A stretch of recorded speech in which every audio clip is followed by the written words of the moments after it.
Boa noite, amados irmãos. Nós vamos continuar refletindo um pouco sobre a vida cristã. Estamos falando nesse intervalo da exposição de Neemias e do Sermão da Montanha sobre o comportamento cristão. E hoje eu quero lançar mão de um texto e refletir com os irmãos mais uma vez sobre esse nosso modo de vida, como o cristão deve se portar, como ele deve viver. E com esse texto que eu estou, irmãos, eu gostaria de trazer para nós aqui nessa noite uma reflexão sobre como viver de modo digno do Evangelho. Somos chamados a viver no Evangelho, mas, por assim dizer, muitas pessoas hoje, elas se denominam evangélicas. O evangelicalismo, ele está na moda. É comum a gente ver batismos especiais para algum artista, jogador de futebol ou uma figura de um grau elevado, e isso ganha grande repercussão. E logo em seguida a gente vê que aquela pessoa ela tem uma opinião sobre ser evangélico que destoa daquele molde estabelecido pela palavra de Deus e do comum, por assim podermos dizer, de uma igreja, que é o ser um membro de uma igreja. Isso aconteceu recentemente. Algumas pessoas chamaram atenção para a sua conversão, tiveram um momento ali de batismo, chegaram a postar alguma coisa de que elas tinham se convertido.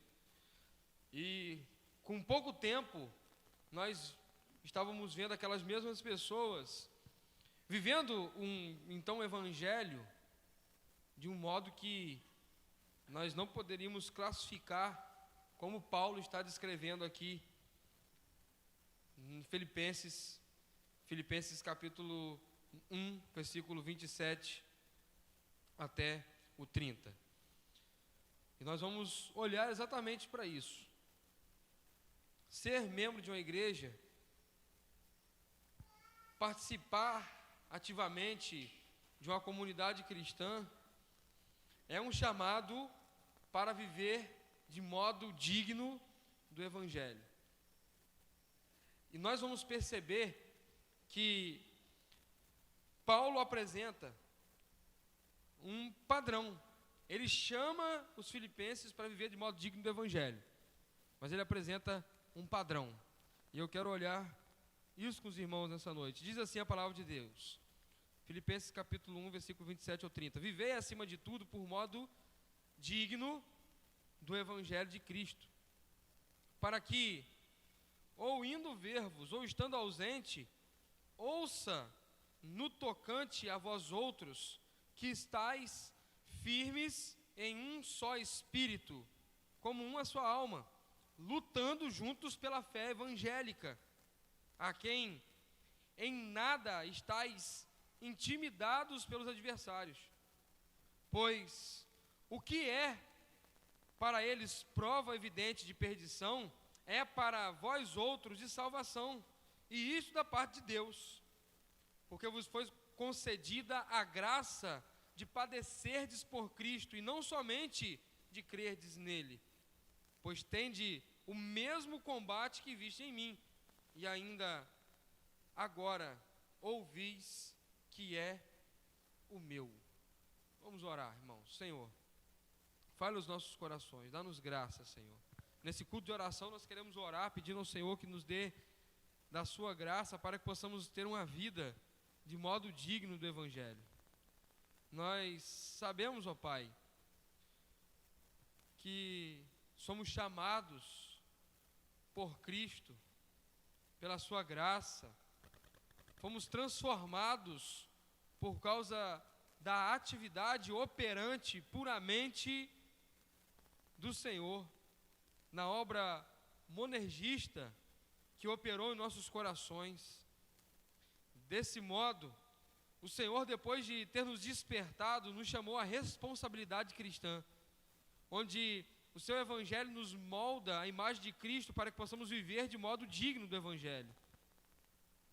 E a minha oração, Senhor, é que o Senhor ache em nós um coração voltado à obediência, para que possamos, ó Deus, fazer a sua vontade.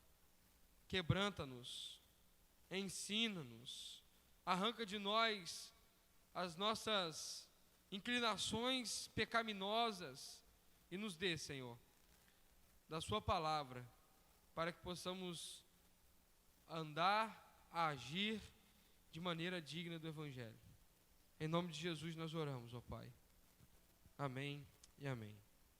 Meus amados, o apóstolo Paulo, eu quero ser bem objetivo nessa noite. Eu compreendo um dia corrido, um meio de semana, em que você está colocado entre tarefas terminadas e próximas tarefas a fazer. Mas esse momento que eu tenho aqui, os minutos que eu tenho, eu quero trazer à realidade uma expectativa que nós devemos nutrir em Deus, por causa do Evangelho, para o nosso modo de vida. Paulo está escrevendo uma igreja que ele tem um grande estima, uma grande alegria, e ele tem um apreço muito grande por aqueles irmãos, por aqueles frutos. Nós vimos aqui, no último domingo, que os filipenses foram os primeiros irmãos, ou a primeira igreja plantada, a primeira comunidade da Europa. Foi a porta de entrada, obrigado meu irmão, que o apóstolo Paulo tem para, através dali, evangelizar toda a Europa. O berço do evangelho na Europa é Filipos, a cidade conhecida como, que recebeu o nome por causa de Filipe de Cesareia, pai de Alexandre o Grande. Essa cidade que tem predominantemente uma população romana, que tem uma cultura muito voltada para muitas riquezas, e também é uma cidade que é um centro logístico importantíssimo para a Europa, é um portão mesmo. Ela faz a ponte entre o Ocidente e o Oriente. E nós vamos observar, meus amados, que Paulo, ele tem muitas alegrias e ele tem muitos elogios a fazer à igreja em Filipos. Ele, no capítulo 3, versículo 20, fala que eles estão vivendo aqui, mas a pátria deles é o céu. Desse modo, o apóstolo Paulo vai argumentar que eles têm apresentado um viver significativo que glorifica a Deus. O apóstolo Paulo elogia eles por serem participantes do Evangelho. Eles são contribuintes fiéis para que o apóstolo Paulo continue as suas incursões missionárias, o Evangelho continue sendo pregado. Há até quem possa dizer que foi a igreja de Filipenses que custeou o aluguel da casa do apóstolo Paulo em prisão domiciliar em Roma, que é o momento que ele está escrevendo essa carta. Está preso em prisão domiciliar, ele evangeliza a guarda pretoriana, ele evangeliza a casa de César, e quando ele conclui a carta aos Filipenses, ele diz que os da casa de César vos saúdam, de modo que ele nos apresenta que houve um alcance do Evangelho e conversões até mesmo na liderança romana naquele tempo. O apóstolo Paulo vem fazendo uma apresentação de um viver em Cristo. E agora ele vai dizer: o viver de vocês deve ser um viver digno do Evangelho de Cristo Jesus. Por que eu iniciei a minha fala dizendo que é muito comum, ou tem sido muito comum, as pessoas dizerem que são evangélicas, mas há uma distância enorme do que eles dizem ser evangélico, ou o que eles dizem a respeito de evangelho, para aquilo que a Bíblia diz ser evangelho. Há uma distância e há uma imposição natural de tentar conformar o evangelho para que as pessoas possam se dizer evangélicas, e não as pessoas se sujeitarem ao que o Evangelho estabelece, para que elas sejam, então, reconhecidas como evangélicas. O apóstolo Paulo vai nos apresentar, irmãos, então, que nós devemos viver de modo digno do Evangelho. E fazendo isso, ele nos apresenta princípios ou pontos cruciais de um viver digno do Evangelho. Primeiro, o apóstolo Paulo diz: vivei acima de tudo, ou em qualquer circunstância, qualquer que for a circunstância, vivam de modo digno do Evangelho. Esse primeiro ponto nos apresenta que nós não somos evangélicos por causa das circunstâncias, boas ou ruins. Você conhece aquela pessoa que, quando as coisas estão na maré mansa, tranquilas, elas são crentes. Mas quando as coisas pioram, ou quando tem uma turbulência, há uma dificuldade, elas se encolhem, se atrofiam e se distanciam. E há também aquelas pessoas que, quando estão lutando, elas são fervorosas, elas se apegam com Deus, e elas cantam e postam nas suas redes sociais hinos, músicas, louvores, versículos bíblicos, mas quando as coisas melhoram, elas esquecem de Deus. Ele diz: acima de tudo, qualquer que for a circunstância, esse é o primeiro ponto. Não somos moldados, a nossa fé evangélica não é moldada por causa da circunstância. Nós somos cristãos não por aquilo que nos acontece, nós somos cristãos por causa de Cristo. Segundo, ele diz: vivei de modo digno, mais digno do Evangelho. Muitas pessoas podem confundir isso aqui. Afinal de contas, a busca por dignidade é uma das buscas mais comuns.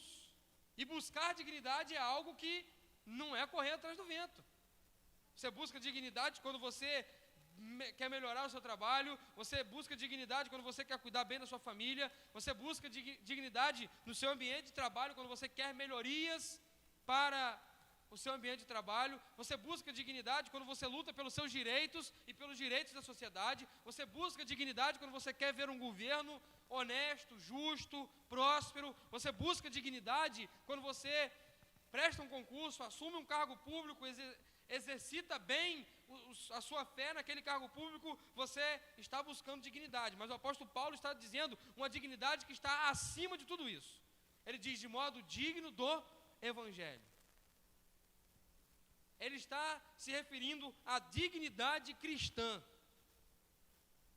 Aquele que vive em Cristo, ele deve se encontrar digno de ser reconhecido como tal, cristão. Nós não buscamos o Evangelho para que possamos ter uma dignidade reconhecida em causa própria. Eu me tornei melhor, eu sou bom, eu quero conquistar alguma coisa. Mas nós, quando voltamos ao Evangelho, quando fomos resgatados pelo Senhor Jesus Cristo, fomos resgatados para vivermos desse modo, do modo de sermos conhecidos como cristãos. A dignidade do cristão ser reconhecido como tal se diz respeito a como ele põe em prática aquilo que o Evangelho ensina. A condição estabelecida pelo Evangelho para um viver. Terceiro, ele diz: para que, ou eu indo ver-vos, ou estando ausente, ouça no tocante a vós outros que estáis firmes. No terceiro ponto, o apóstolo Paulo diz o seguinte: você não é digno do Evangelho.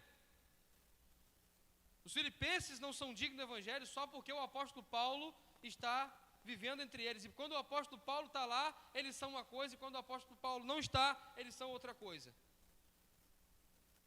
Eles estão vivendo, e a vida, a natureza deles hoje, o viver Cristo deles, é um viver padrão.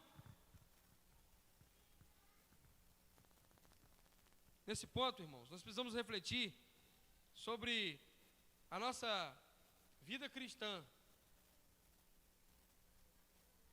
dentro da igreja, e quando nós estamos na igreja, e a nossa vida cristã quando nós estamos em casa, longe da igreja, longe do pastor, longe dos irmãos. A dignidade do Evangelho diz respeito em como você vive a sua vida, não quando o pastor está vendo ou quando o irmão está vendo. Mas a dignidade é requerida, a dignidade do Evangelho, uma dignidade de ser cristão autêntico, quando ninguém está te vendo. Quando você está sozinho nas suas redes sociais. Quando você está com o seu celular, sem ninguém estar observando a tela dele. Quando você está num lugar que ninguém te conhece. Você se sente à vontade. À vontade demais para abandonar aquilo que está estabelecido para o seu viver e se acomodar com aquele ambiente. Paulo alerta os filipenses: vocês não são crentes por causa do apóstolo Paulo, ou só na presença da liderança do apóstolo Paulo. Quer eu esteja ausente ou quer eu esteja presente, é o mesmo comportamento. Na igreja, em casa, no trabalho, não existe uma pausa. Lembra que eu falei domingo? Na vida cristã, você não aperta o botãozinho de pausa, agora eu não sou crente, agora eu sou crente, aí solta o jogo. Não existe isso. E aí ele vai dizer: vocês devem estar firmes em um só espírito, em uma só alma, como uma só alma. Ainda no versículo de número 27. E essa ideia de um só espírito é uma ideia de unidade cristã. Unidade entre os crentes. Um modo importante, segundo o qual o viver dos crentes é mostrado em unidade. Efésios capítulo 4, versículo 3 e 4, nos apresenta em um só espírito, em uma só fé, em um só amor. Então, viver de modo digno do Evangelho significa que, muitas vezes, você vai ter que abrir mão do seu próprio jeito de ser, para ser o jeito que Cristo quer que seja. Você vai abrir mão do seu gosto, da sua preferência, para viver em unidade. Você vai crucificar em Cristo aquilo que você tinha de maior valor e de maior dignidade pessoal, para ser reconhecido pela dignidade de Cristo, daquilo que a obra do Evangelho fez na sua vida. As divisões, as lutas, os partidarismos, os bairrismos, as preferências, elas são subjugadas, elas são aniquiladas pela obra da cruz, onde nós somos tornados um só espírito, em uma só alma. O Espírito Santo, então, nos molda a vivermos coletivamente em unidade.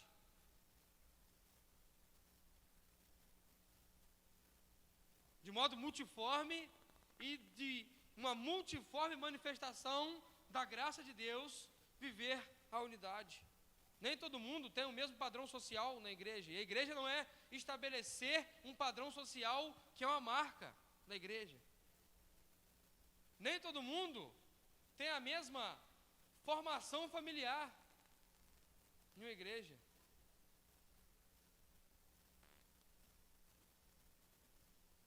Nem todo mundo tem os mesmos ideais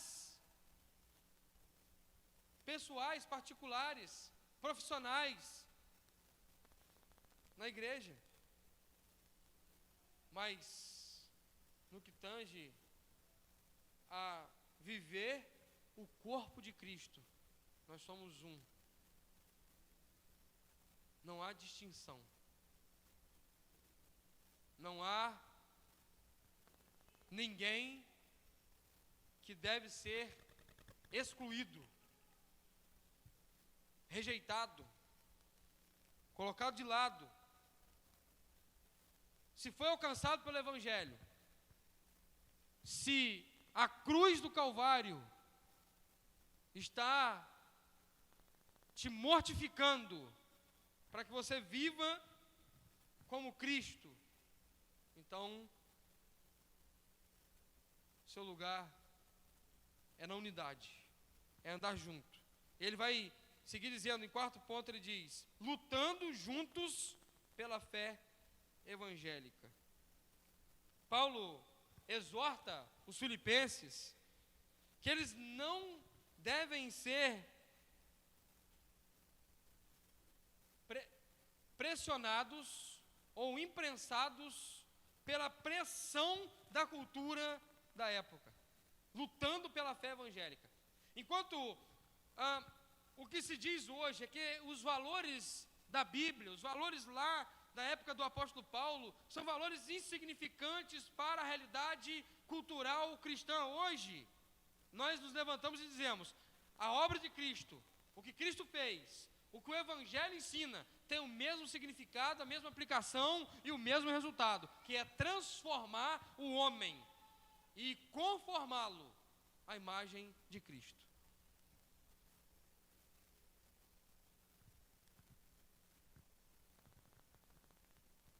Enquanto se levanta a cultura para tentar impor, e tem imposto, irmãos, uma das formas que a cultura tem imposto, a igreja tem aceitado, e tem deixado de viver de modo digno do Evangelho nessa área.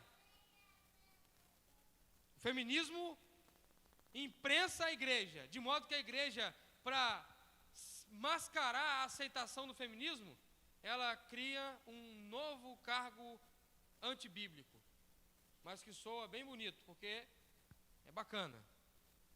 Cria pastoras. A igreja cria pastoras. Pressão da cultura. Moldando o Evangelho ao padrão cultural. E não moldando a cultura ao padrão cristão. E aqui eu não estou dizendo que, então vamos sair por aí dizendo essas questões como o Brasil é do Senhor Jesus, né? O Brasil é um país cristão. Eu estou dizendo que quando a minha fé, a minha razão de ser cristão, os meus princípios, os valores do Evangelho, eles conflitam com a realidade que eu estou inserido, eu não abro mão daquilo que é bíblico, aquilo que é do Evangelho, em detrimento daquilo que está me pressionando, dizendo, não tem problema, são outros tempos. O Ed René Kivitsky, por exemplo, propõe que alguns textos que ele acha racista sejam tirados da Bíblia. A polêmica que está em torno do cancelamento da vinda de um dos pastores americanos ao Brasil, que é a questão da escravidão, não, tem que arrancar essas páginas da Bíblia e jogar fora, não faz o menor sentido. E aí quando você pensa isso, a cultura consegue impor isso, você arranca hoje as páginas que falam sobre escravidão. Daqui 5 anos, nós vamos ter que arrancar as páginas que falam do homossexualismo. Daqui a 10 anos, nós vamos ter que arrancar as páginas que falam que o homem e a mulher vão se casar e naturalmente eles vão ter filhos. Vão arrancar. Daqui a 20 anos, nós vamos ter que arrancar das páginas da Bíblia aquilo que diz respeito à igreja. Não faz mais sentido esse negócio de igreja, agora é um metaverso. E aí você vai dando permissões à cultura para impor e moldar a fé evangélica. E Paulo diz, não, vocês devem lutar, lutando juntos. A ideia de unidade, irmãos, de você estar numa igreja, de você estar em uma igreja saudável, de você estar inserido, de você estar participativo, de você estar unido, de você não ser uma ovelha desgarrada. Eu pertenço à Igreja Batista de Água Fria, eu pertenço à Igreja Batista Reformada, mas eu não tenho um menor engajamento, a menor participação, então você é uma ovelha desgarrada. Ovelha desgarrada está suscetível a ser abocanhada pelos lobos, que estão o tempo todo buscando tragar alguém. Daqui a pouco você é mordido. E se Deus tiver misericórdia de você, você não vai ser engolido, mas só mordido, até do pastor conseguir chegar com cajado e com óleo de te acudir. Ovelhas que não querem viver a unidade são ovelhas que querem comer o bom pasto, desfrutar do bom alimento, ter a segurança do aprisco, mas elas saem para andar livremente por aí. Aí não tem comprometimento em lã, não tem o comprometimento de oferecer o óleo, não tem comprometimento nenhum.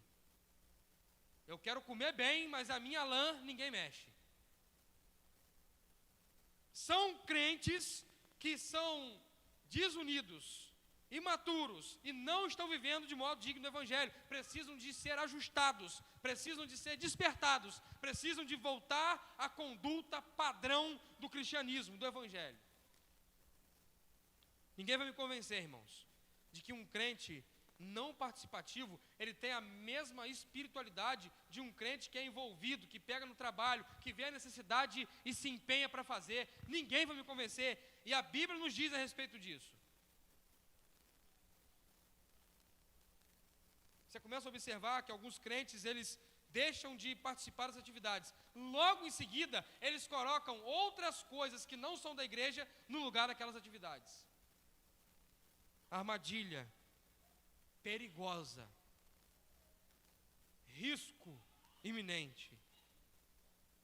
Serão fracos nessa luta da fé evangélica, vão facilmente ser moldados pela cultura. O apóstolo Paulo diz em Romanos capítulo 12, rogo-vos, pois, irmãos, pelas misericórdias, pelas compaixões, que não vos conformeis a esse mundo, mas transformai-vos pela renovação do vosso entendimento. Se a gente ceder, abrir concessões pequenas, mínimas, deixar de entender que a realidade que nós estamos inseridos, que nos chama, é a realidade de estar unidos, envolvidos, ativos, operantes.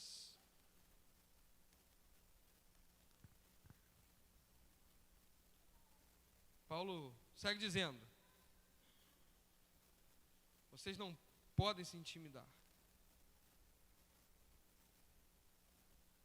Por quê? A acusação da cultura é a seguinte, ele vai dizer isso, para eles é uma prova de perdição, vocês estão perdendo tempo fazendo isso, mas para vocês é prova de salvação, porque isso é da parte de Deus. A cultura diz, que bobeira, isso não vale a pena ser assim não. Vocês estão perdendo tempo. Vão curtir a vida, jovens. Que mente quadrada. Isso não tem mais nada a ver não. E muitos crentes estão embarcando nessa. E Paulo vai dizer no versículo de número 28, a parte B, é o seguinte, para eles vocês estão perdendo tempo, é perdição, mas para vocês é prova de salvação. A perseverança dos santos, a atividade operante da fé é prova de salvação, é evidência daquele que foi alcançado pelo Evangelho. Quando você persevera na fé, quando você é ativo na fé, quando você está envolvido nas atividades da igreja, quando você vai contra a cultura pode dizer, isso é perda de tempo, mas você pode ter a firme convicção de que aquilo é um sinal de salvação na sua vida. Se você vive uma vida diferente daquele impenitente, daquele pagão, daquele beberrão, daquele cara que vai para o botequim todo dia, daquele cara que não tem compromisso com a família, se você vive uma vida diferente e é acusado disso, saiba que para eles você está perdendo tempo, é perdição. Mas para você, é prova firme da sua fé e do seu modo de vida digno do Evangelho.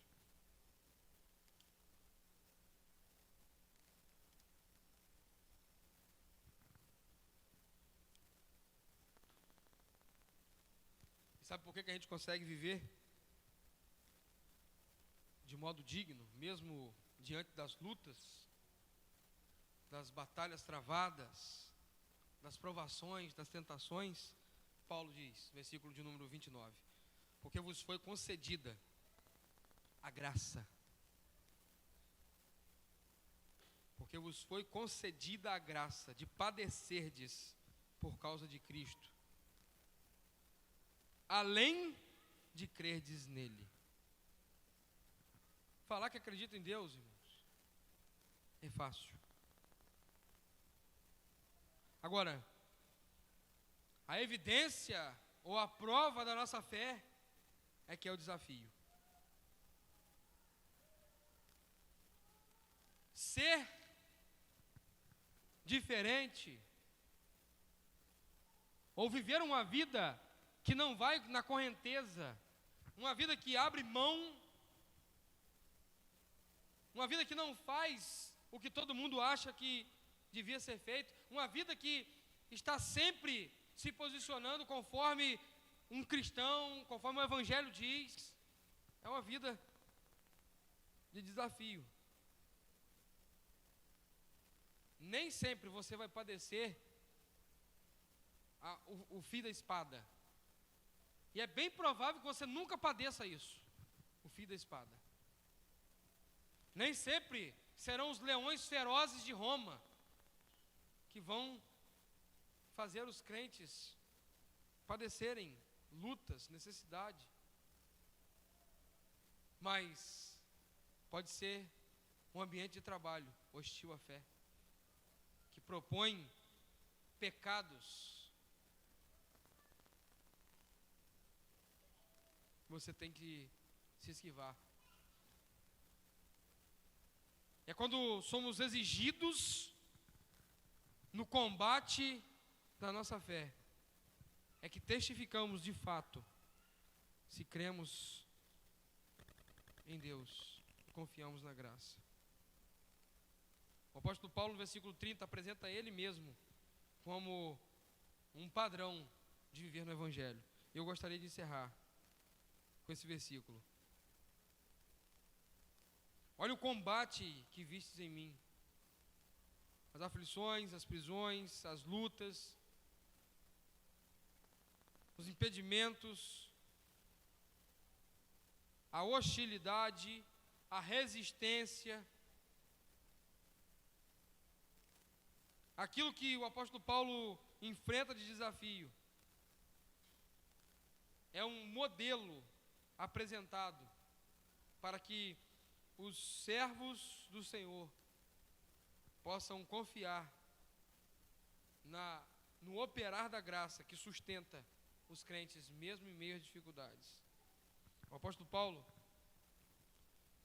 oferece então 4 certezas. Eu quero terminar dizendo as 4 certezas. Primeira certeza, a coragem que nós devemos ter em face à oposição.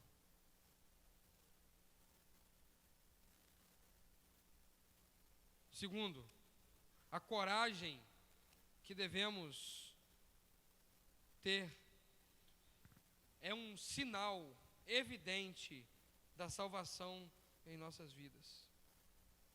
Terceiro, sofrer por Cristo é uma honra e não uma vergonha. E quarto, ele nos apresenta que o sofrimento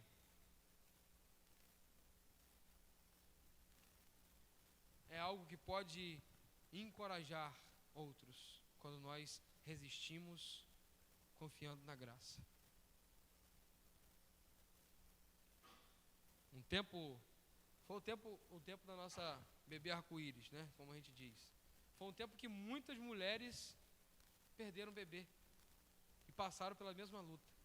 Quando Alcimara teve a gravidez interrompida, a gente teve ali a gravidez tubária. Várias mulheres estavam passando por alguma questão naquele sentido. E a nossa aprovação foi testemunho para outros poderem confiar e não desistir de ter filhos. E não achar que era perigoso ter filhos. Porque logo na sequência, que Alcimara passou o período de recompor o organismo, a gente engravidou de Joana. E as pessoas puderam ver a convicção da aprovação, dizendo, não, ter filhos é uma bênção. Nós não podemos ter medo. Deus cuida, Deus zela, Deus sustenta. Quando a nossa fé é aprovada, nós estamos sendo colocados em evidências por Deus. Em evidência por Deus. Para poder apresentar para os outros encorajamento. E através da sua aprovação, você se torna um meio de graça para que outras pessoas sejam encorajadas e não desistam da caminhada cristã, não desistam da fé. Quando a gente passa com o Carlos Júnior, a luta que ele passou, o Carlos Júnior e a sua família são meios de graça para a comunidade. Quando o Mateus e a Cleide passam pela luta e vem o milagre, eles se tornam meios de graça para a nossa edificação. Quando alguns irmãos da nossa igreja passam em concurso, eles se tornam meios de graça para outros irmãos, dizendo, o Senhor tem o seu tempo, Ele estabelece a sua hora. Então, irmãos, Paulo nos chama a atenção para um modo digno do Evangelho, dizendo, vocês devem viver em comunidade. Isso vai fazer vocês serem corajosos, resistentes, vigorosos. E a coragem de vocês vai evidenciar que o operar da graça não é em vão, não é passageiro. E através daquilo que Deus faz na vida de vocês, através daquilo que Deus fez na minha vida, os combates e as lutas, eles operaram na vida de vocês através desse combate. E agora está operando através de vocês, para que o Evangelho continue avançando. E para que Deus seja glorificado e Cristo seja propagado. Amém, meus irmãos? A minha oração nessa noite é que nós possamos viver de modo digno do Evangelho de Cristo. Como é bom, irmão, ser reconhecido como um cristão. É uma honra. É uma honra. Eu e Alcimara ontem vivemos uma experiência, Alcimara, Helena, Joana, todo mundo lá em casa, vivemos uma experiência muito, muito joia. Eu não gosto de preencher a minha pregação contando história. E pregar não é contar uma história da vida pessoal, mas nós vivemos uma experiência muito bacana. Eu estava saindo do meu trabalho, chegou um engenheiro de estrutura. Ele estava fazendo avaliações dos prédios dos Correios. Só que como estava sem sistema, o sistema estava inoperante, ele não conseguiu o contato, mas ele veio mesmo assim. E aí quando eu estava já fechando a porta, ele chegou. E aí ele falou, rapaz, me desculpa, eu tô vendo que você está fechando, estou fora do horário, mas eu vim fazer uma inspeção de estrutura, uma inspeção fotográfica e um relatório de entrevista. Você me perdoa e você pode? Eu falei, não, posso sim. Ele falou, não, vou demorar mais de 10 minutos. E ele tirou foto, fotografou, terminou, me fez as perguntas, preencheu os formulários. E aí, agora você pode fechar, que agora eu vou tirar a foto aqui de fora só e não vou te atrapalhar não. Enquanto eu fechava, ele tirou foto, ele atravessou a rua e entrou no carro. Aí sabe aquele tato assim, de repente, eu falei, pô, esse cara tá vindo de longe, esse cara tá, não sei nem para onde ele tá indo. Eu vou perguntar a ele se ele não está precisando de alguma coisa, né? Estava indo buscar a Helena na escola. Eu parei do lado do carro dele, ele estava parado mais à frente. Falei, rapaz, você está precisando de alguma coisa? Você não quer tomar uma água, tomar um café, ir ao banheiro? Aí ele, surpreso, o cara nunca tinha me visto, ele me viu 5 minutos. E eu chamo ele para ir na minha casa. Ele se surpreendeu, e aí ele correu o olho para trás, do banco de trás do carro, e aí eu percebi que ele não estava sozinho. Ele estava com a esposa e um filhinho de 9 meses.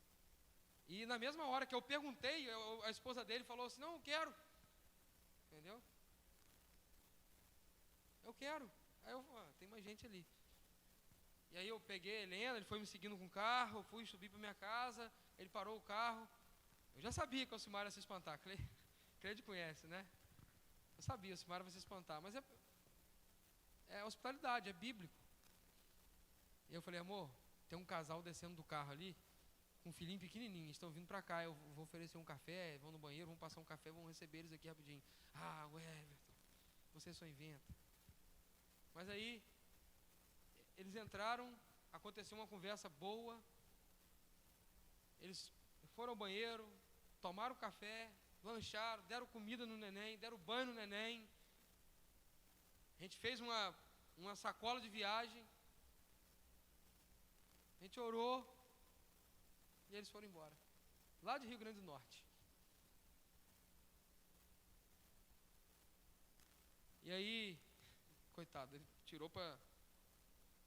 Foi meio de graça a nossa vida na vida dele. Chegou em Serrinho, o carro dele quebrou. Ele foi chegar em casa às 5:30 da manhã. Aí chegou em casa e mandou uma mensagem, chegamos em casa agora. Aí contou a história. E ele falou assim, olha, eu e a minha esposa ainda estamos toda hora comentando. O que aconteceu com a gente ali em São Fidélis? Não é para vanglória, irmãos. Aqueles que conhecem o pastoreio e o coração sabe.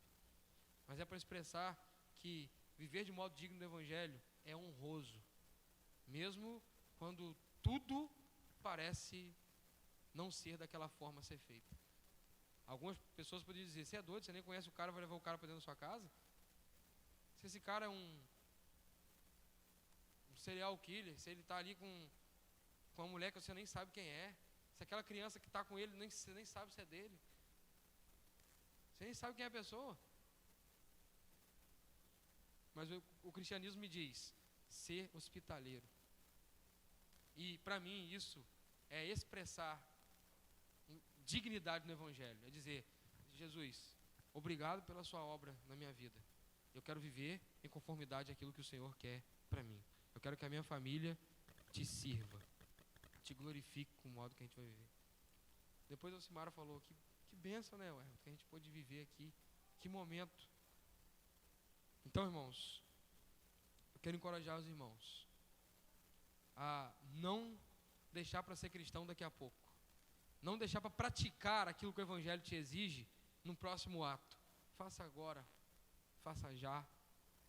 Seja operante, ativo, sensível. E viva uma vida digna do Evangelho. Amém? Feche seus olhos, irmãos.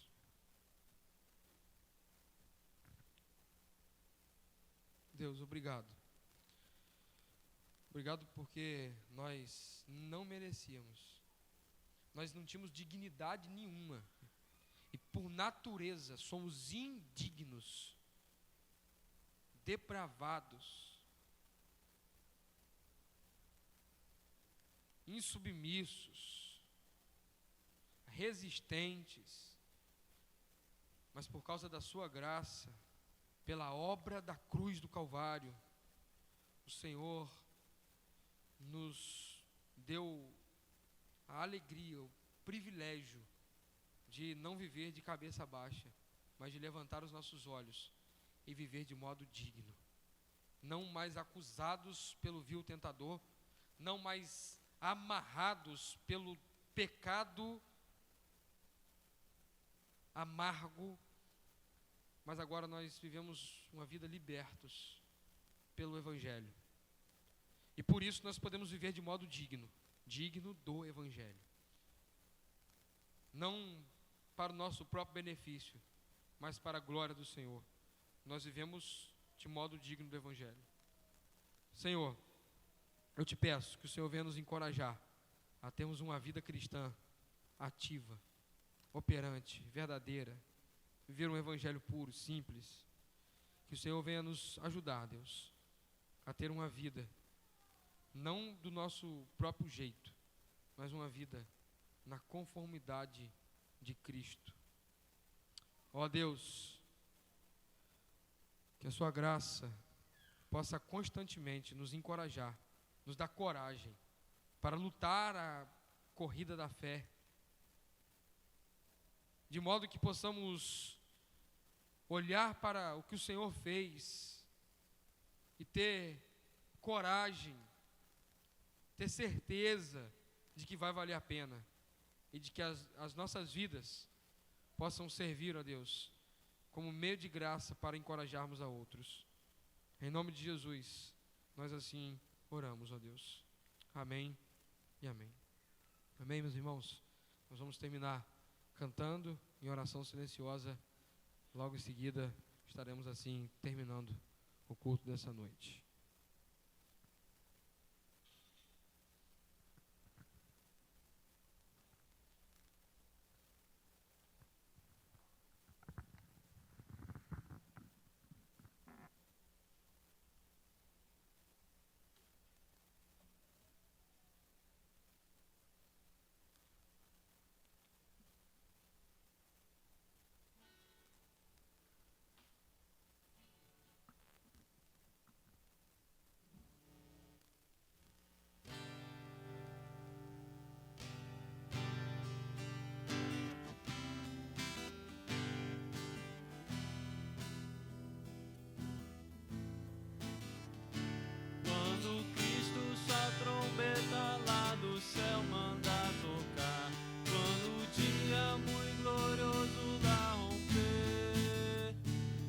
Gemidos dessa terra, meu Jesus se incorporar e fizesse então chamada, eu lá estarei.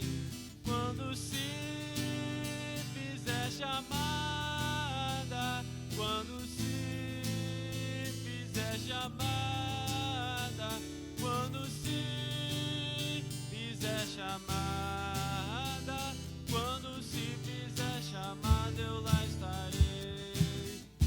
Nesse tão glorioso dia, quando o crente ressurgir e da glória de Jesus